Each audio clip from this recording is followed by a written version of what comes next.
Uh, so this is the tactics class, and Tree was going to be joining me. His parents surprised him with dinner, and so he may be back in a bit. But in the meantime, I'm going to be running the class, and so this is the tactics class. Tactics to me, I mean, it means something a little bit different to different people. But tactics to me means just the little things that you can do to gain an advantage in terms of not dying or being able to kill opponents or saving resources or gaining information. It's just any way you can gain a little advantage by doing something a little bit differently. That's what I'm going to cover in this class. And I'm going to be using direct fire as a case study to show off some of the things you should be thinking about when you're trying to develop tactics for different maps. I'm in gold armor right now, and I think there are probably some teaching aids here, and I'm not sure if they're wearing any armor, but they can put on some diamond armor or gold armor or something. We are wearing mine. Please try and stay away from anyone wearing that armor, the iron armor or the gold armor or diamond armor if there is anyone. Please try and stay away from those people, and don't put on any armor if you aren't one of those people. And because I need my field of vision to be clear so that everyone in the live stream can see what I'm doing, and so that I can see what I'm doing, and so that I'm not messed up by other people doing stuff. So please try and stay away from us, but you can definitely watch from a good distance. Just try and stay at least 10 to 15 meters away, at the very least. So I'm just kind of going to go through what I do in a map, and I'm going to explain it, and I think you're going to learn a lot by just... Okay, guys, please, seriously, back away from me. I need people to be able to see. So I'm going to go through what I do. So if somebody could hit the lever, I'm not. I think one of the teachers might have to. I can just do it, actually. The lever. I think. Just leave it open. So I'm going to drop in, and obviously I wouldn't have anything in my inventory, and the very first thing I do is I do a little sprint jump to get onto the ice. Actually, before I even do that, I've gotten ahead of myself a little bit.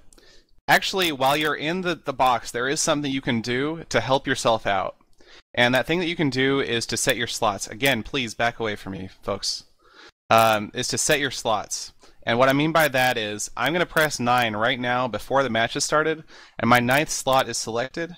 And now if somebody would, please hit that lever and let me drop down. Anybody? I broke it, sorry. Okay. A lot of spam. Just break one of the redstone or something. I'll just break one of the glasses. Okay. So now I have my 9th slot selected, and when you shift-click an item from a chest into your inventory, the 9th slot is the first one that gets filled. So when I open this chest and take out an item, I'm going to take out the bow very first thing, and I'm going to have that bow selected, and then I'm going to get all the other items from this chest too. And now I have the bow selected. I don't have to fumble around with my mouse wheel or slots. I'm going to be able to just start shooting immediately, and if that's my role, if I'm going to start shooting, it's going to help a lot. Actually, when I was playing this map, I wasn't shooting immediately. I was actually rushing ahead to try and build a little path. So what I did is I actually grabbed the sword first. So I would use my sword. Let me put myself in survival. This is something that's kind of important to know. Swords break blocks faster than just punching them. So if you have a sword at the beginning of the map and you don't have a pickaxe or a shovel, again, please do give me a little bit of space here. You can break blocks just a little bit faster, and that's what I'm talking about with the little advantages. If you time breaking down a log with a sword versus just punching it, you can do it, I think it's like 25% faster, and those little advantages add up. Now, actually, one of the big things I want to talk about is bridge building, and bridge building on this map in particular, because there's actually a lot to it, and I feel like it actually was a critical component of our strategy when we were playing this map. And there's just a lot of little things you can do with respect to the bridge building. So for this map, you have to build a bridge across.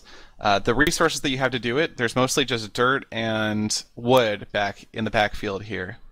And if you use your sword to break them, it turns out you can get resources just a little bit faster by breaking down wood.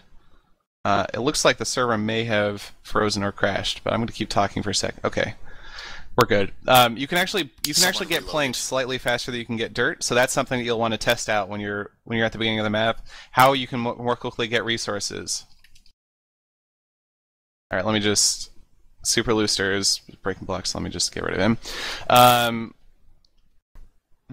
Please don't break any blocks, guys. Yeah, so we found that you could get blocks a little bit faster by using planks. And so Disco would grab planks while the rest of us were giving him cover. And then he would start building. And so this map, there's several ways that you can approach the bridge. And I've actually seen several different ways work somewhat successfully, but we actually came up with our way that we thought was sort of the best out of all of our options. Guys, please stop crowding me. I'm going to have the teacher start kicking you if you are crowding me, okay? So, I mean, what occurs to most people first is just to build a bridge straight across here. And I'm using sandstone, but we would be using planks in the actual match. And that's just because it looks like it's the route that you're supposed to take. But the route that you're supposed to take in maps is often not the route that you should take. So this, if you do it right here, you actually get it one block sooner because it hits up with this, it meets up with this one right here. And so you can do it with fewer blocks. You don't have to spend as much time collecting.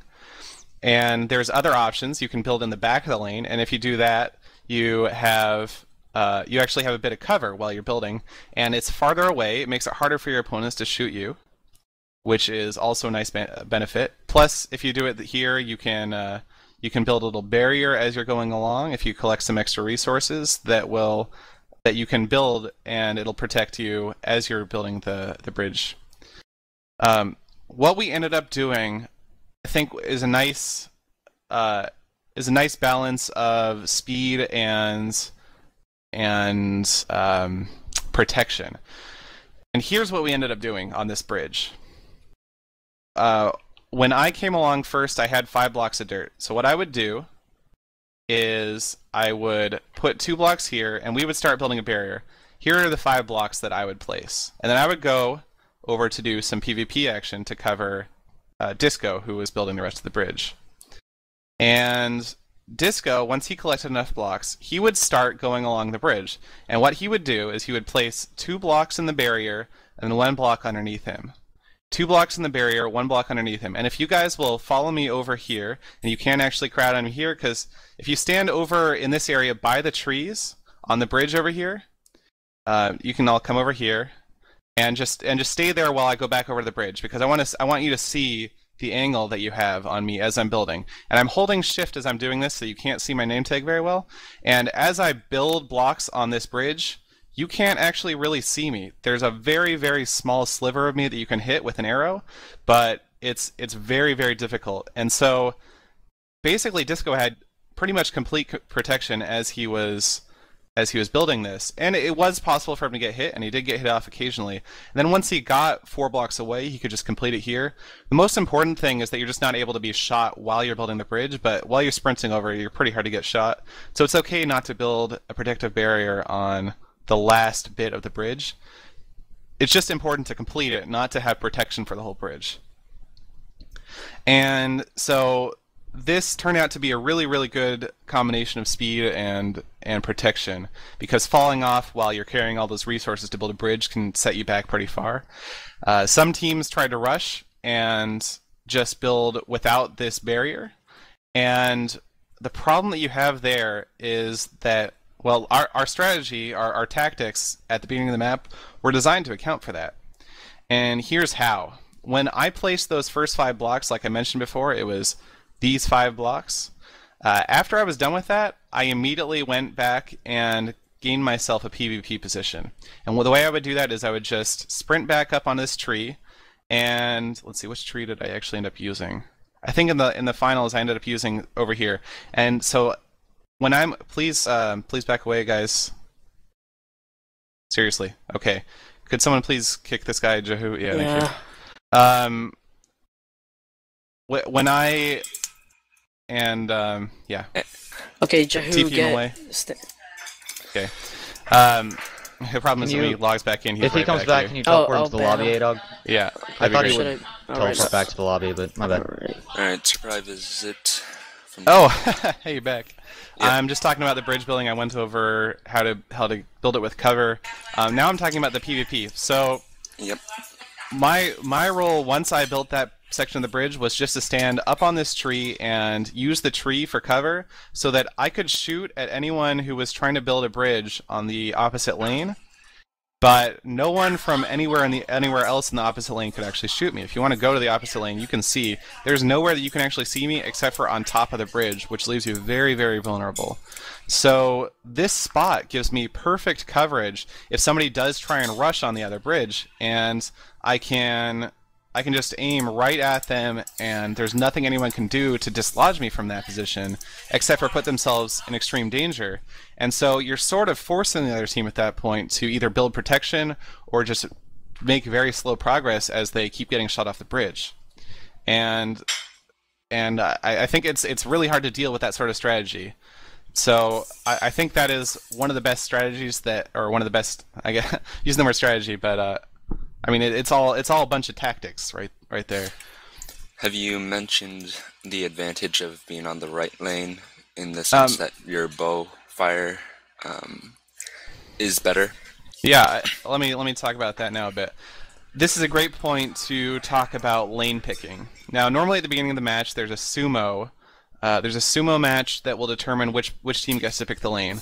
And since the lanes are symmetric, you might think it only depends on maybe if you practice one lane more than the other or not. But there are some slight asymmetries between the lanes, and this spot right here gives me a good point to talk about one of the big ones that I was considering. Someone set fire over to the other portion of the map. Could someone please take care of that?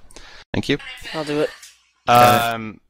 And the asymmetry right here is that if you pull out a bow, please don't shoot any arrows, but if you pull out a bow, you'll notice it's on the right side of your body. And if you shoot it, it actually does come from the right side of your body, which means, Chris, could you please move? Which means if you are shooting from behind cover, you can actually get a lot more cover if the cover's on the left side of your body. And that means that if there's a spot like this that you're depending on, and it's critical to defending the other team building their bridge or something like that, you might really prefer this side to the other side, where I can keep that cover on the left side and shoot off my right side and get much better cover from this side of the lane. So that's one asymmetry that you should consider when you are deciding which lane to practice more and which lane to pick when you win the sumo. Have you gone over food choice at all? I haven't. Why don't you talk about it? Alright, so this is Craft Dynasty or Tree, by the way. Yeah. He's on the Redstoners with me, and he is also very good. Okay, so in terms of picking food, you generally don't want to go for the melons because, as you know, they only heal 1 heart per melon, and they're just really time-consuming and just time well spent elsewhere. So for our matches on direct fire, we generally used wheat, but we didn't waste any of our time picking up this wheat in this farm. And definitely don't replant it. Right. That's just a big waste of time. Yeah. I was in a match yesterday where someone had the idea of planting saplings, but yeah, it's just a time-consuming effort. So we only use this farm for water buckets. But anyway, generally map makers will put different types of... Oh, let me interrupt real quick. Tree's tag is what it to you. So that's right. The guy that's talking right now. That's the guy that you should be following. But don't follow him too closely. Yeah. So, in this map, there are a ton of equipment chests where Vex puts in stacks of wheat, which Sethling used later on to craft for each of us, and that's just a lot easier to manage. It heals 2.5 hearts per 2.5 hunger bars per swallow. So, and there's some other interesting things you can do with crafting benches in order to craft things more efficiently. When I'm crafting large quantities of bread, for example, I don't know if there's any good way to demonstrate this other than just talking about it. If you take a crafting bench and you put there's a lot of chests in this map that give you stacks of 64 wheat. So I had a stack of 64 wheat. I would put that stack on the left side of the crafting bench. Then I would right-click on the stack and grab half of it, which is 32, and put that in the middle slot. And I would grab half of that and put it in the right slot. And then I could shift-click on the bread and grab 16 bread. And then I would repeat that process a couple times to in order to get even stacks of wheat so that I could... But it's much quicker than trying to like right-click 20 times or whatever on each spot in order to get the right amount of wheat. Just split the stacks each time. Yeah, and then you want to talk about the armor crafting tree? Yeah, so everyone come back down the lane towards the beginning platform, where I guess many of you saw this large crafting table. There are multiple ways of doing this. This is Seth's version, because... Actually, I use a slightly different version with the chest plate. Yeah, as do I. But this is just as good. So this will get you the pant legs, the helmet, and then the boots in that order. So this is just a quick way to make a set of armor really quickly, and if you want to make multiple sets, you just multiply each. Actually, there is a slight bug here. I think it should say 3 for the side slots. Yeah, they should. Yeah. So it should say on the two sides, it should say 3 rather than 2. And basically the idea is you can just put this into the crafting slot on the crafting bench, put this pattern in, and then just shift click 3 times from the output slot on the crafting bench, and you'll get those 3 pieces of armor. And if you want to craft multiple pieces of armor at a time, which I did yesterday in our show match, you can just multiply these numbers by 2 or 3 or however many sets you want to craft. Yep. And you can still shift click. It'll work really well. And you generally want only one person focused on armor making. When Etho did this and went up to the tower to get leather armor, he would make the armor for me too. So it just saves time for someone who could rather be shooting at the enemy or something like that. Right. It's just anytime you can save time, it's just so valuable. Especially when a map has been refined a bit and teams are quick on it. Every little bit of time that you can save is really important. Yep. All right. Okay. What's next? Let's see. Actually, I have a little list. Well, this is getting dangerously close to cannon building, but what I also did was we needed to wait for water before we had any TNT cannons, but before that, I would carve out templates for Etho, so all he would have to do would be to pop the water in. If we can all go to the mountain area over at Chief's Ladder. Way down towards the end of the lane. Yep. Yeah. Let's see. There was a chest towards the beginning that gives you ladders, which I took a bit of, and I would carve out. He didn't take all the ladders critically. Yeah. Like leaving some of the ladders is really important because I ended up using ladders occasionally to fix some mistakes that I made. Right. So the template I would just make would be to dig 2 down, pop in, and get the cobblestone, and this would get me blocks to eventually pillar up or build a bridge, and then carve it out like this, and put pressure plates in the middle here and on the side here. So all we had to wait for was Seth's trip for iron, and then we would have at that point buckets for water, and then Etho could do his thing. We're not actually blowing that up. Yeah. Yeah, that was a close one. And this is the specifics of this cannon are not too important. The main point is that when we didn't have the resources yet for the cannon, it didn't mean we couldn't start working on it. And being able to start blowing up those cannons as soon as we got the TNT ended up coming in really handy, and especially in one of the practice matches where the other team was most of the way done with the chutes and ladders section, and finally we managed to blow up their ladders in the very last section because we had those we had those cannon templates ready, and we were just able to blow them up real quick. Okay, so have you talked about choosing paths that are safer? No, I haven't. Okay, so generally the map maker lays out paths that that you assume that you need to use, but they're not absolutely the best choice in terms of getting to your route. So Come back towards the beginning of the map. yes.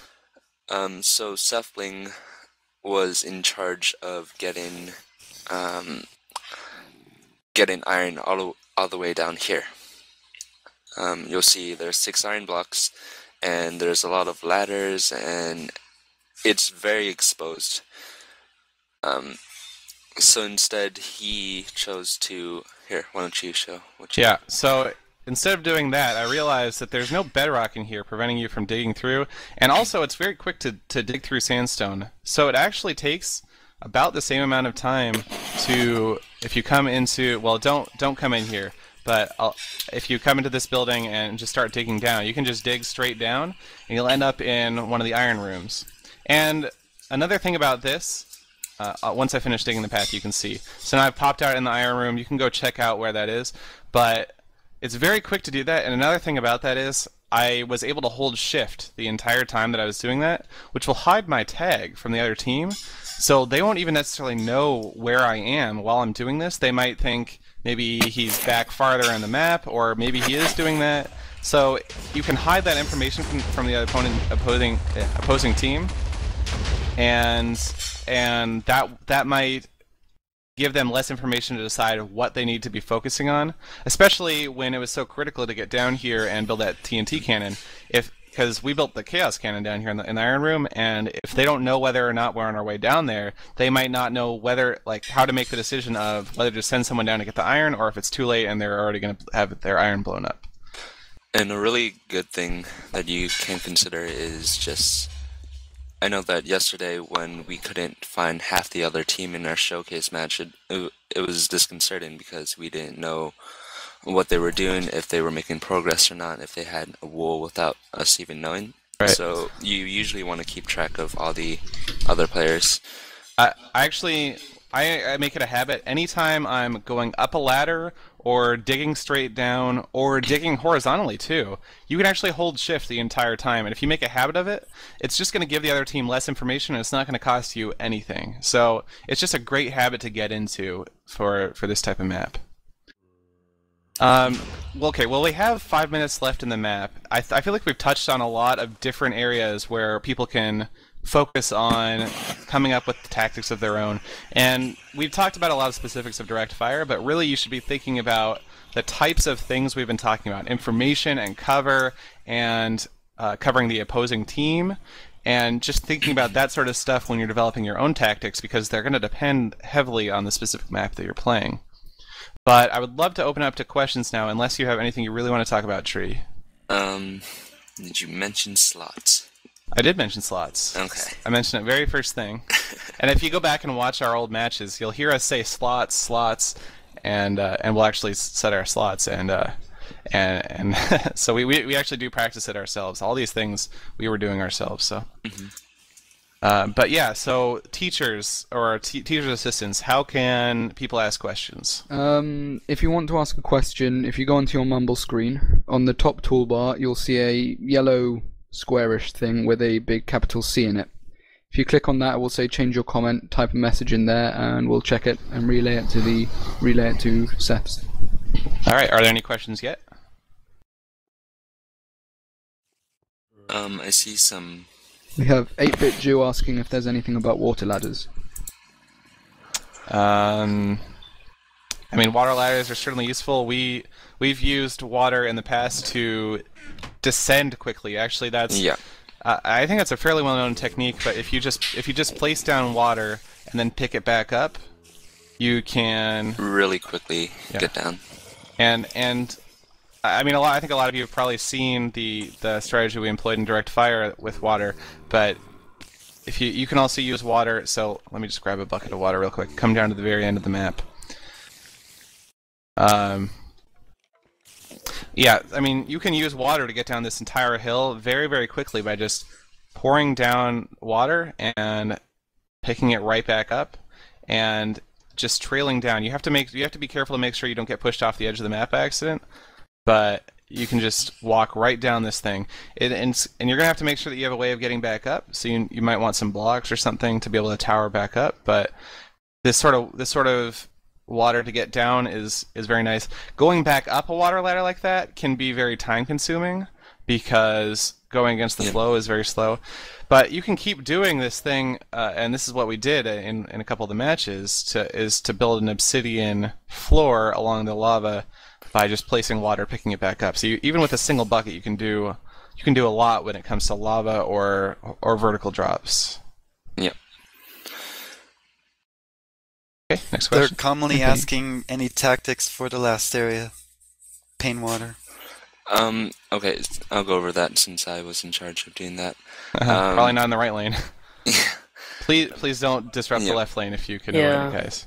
Okay, so what we found was that there are certain weak points in the lava that we can quickly get between water lanes. And so for this one, this lava gap is only half a block, just one block wide.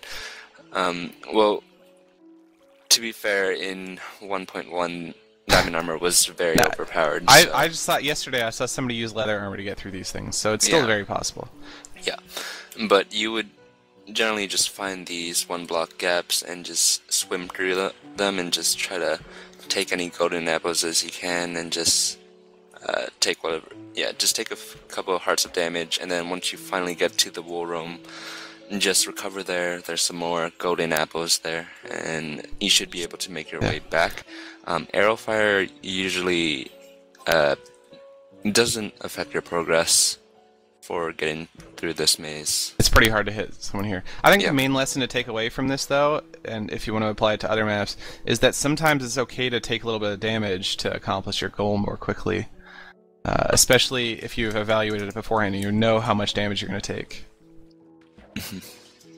Alright, any other questions? Just to clarify, we have 2 more minutes. You're allowed to run over 5, if that's alright with you, Seth. There is a question. If you aren't able to give yourself cover, like if you're in a one wide bedrock corridor, what are some good ways to minimize damage? Well, what I would say is if you know that anybody is nearby, so chutes and ladders is the main area in this map where you have that problem. If you know that anybody is nearby on the other team, just don't start doing it. Like, don't go in that area. You need to make sure that you have that the coast is clear. And if somebody does come while you're doing that, I think the best advice that I could give is to try and just dodge around. Actually, just randomize your movements side to side. That can help a bit. And make sure that somebody is ready to cover you if you are in this area. We always had Etho covering Disco whenever he came down here, and Etho was always able to distract whoever was shooting at Disco and make sure that Disco was not going to just be constantly pelted with arrows because he was able to shoot at whoever was shooting at Disco. So there's not much you can do if you find yourself in that situation, though, so you need to prepare for that situation before you get into it and make sure that you just don't get into a bad situation like that. Yep. There is a lot about sumo. Sumo. I'm going to be honest, I don't think either of us have really done much in the way of sumo. You left that to Etho. Jump a lot, I guess. I see people jumping a lot, and when you sprint and hit, it's obviously much better. Strafing can help you avoid punches because they're not expecting it. But that's something I don't know. I think you just need to practice on your own. It just takes a bit of experience with all the timings and everything. Are unconventional or unsafe TNT cannons a good idea? Well, depends on what you mean by unsafe. Unconventional TNT cannons can be great. I mean, unconventional TNT cannons are just unconventional because they haven't hit the mainstream yet. When we first did our Chaos Cannon, it was both unconventional and unsafe, but it was super effective in stopping the other team in their tracks. And in fact, in one of the practice matches that I posted on my channel recently, the Chaos Cannon we used there actually did come back and kill me, but it was a risk that we were willing to take even after we knew that that could happen, because it was so rare that that would happen, and it was so devastating to the other team. And so yeah, it's definitely okay to use unsafe. You need to evaluate the risk very carefully beforehand, though. If you are going to do that, do not try and build a TNT cannon on the fly. If you don't know what you're doing building a TNT cannon, you're just better off not doing it at all, and trying to find some other way to accomplish what you need to do. Because it's very, very hard to develop one on the fly. It can take hours to develop a good TNT cannon. And you might have mentioned this already, but TNT can be used really well for gathering blocks, especially sand. Oh yeah. Yeah, actually, that is one of the strategies we employed in some of the later matches. Is we created basically just a tunnel and put a bunch of TNT in it in order to collect a bunch of sandstone blocks, because Disco needed a bunch of sandstone blocks for his strategy. So we just basically TNT mined in order to gather a few stacks of blocks very quickly, and we found it to be a bit faster than mining blocks by hand. I think we're probably about out of time for questions. I don't want to go on too much longer. In summary, though, again, the specifics on this map are probably not that important to most of you, because probably most of you won't be playing too many matches on this map. But you just got to give some thought to the types of things we talked about, how to get that cover, how to save time and resources by analyzing the map and preparing beforehand for the specifics of the map, and against practice partners too. Yeah. So, okay. All right, well, Tree, thanks for my guest appearance. Yeah. Yeah. And thanks to the guys who helped run the class and everything. And good luck to all you guys on your future Race for the Wool matches. And And there is a comment. There is a comment saying, "Look at the time." Look at the time. You're good. You're only 5 minutes over. Yeah. I'm Okay. 3 minutes. We're 3 minutes over. Yep, there we go. Well, thanks for teaching, Seth. Yeah. Yep. No problem. Alright, All right. now... So Everyone do /lobby to the Okay. lobby. Yeah, Alright. to exit the lobby, you're going to want to go... To exit this world, you're going to want to go ahead and do /lobby. We'd also like if you'd go to the RMCT Open House channel. You're going to want to scroll up on your Mumble page and double-click on RMCT Open House. From there, you'll be able to enter your next classroom. Thanks for coming. there you go. Thanks. All right. Where am I supposed to go next is the question for the live Choose a stream. class. Well, Forward. okay, I think Solitary Wolf was telling me where. Yeah, I'll just talk to him. Go back into teacher's chat, I think. Okay, I'll go back over there. Staff teachers.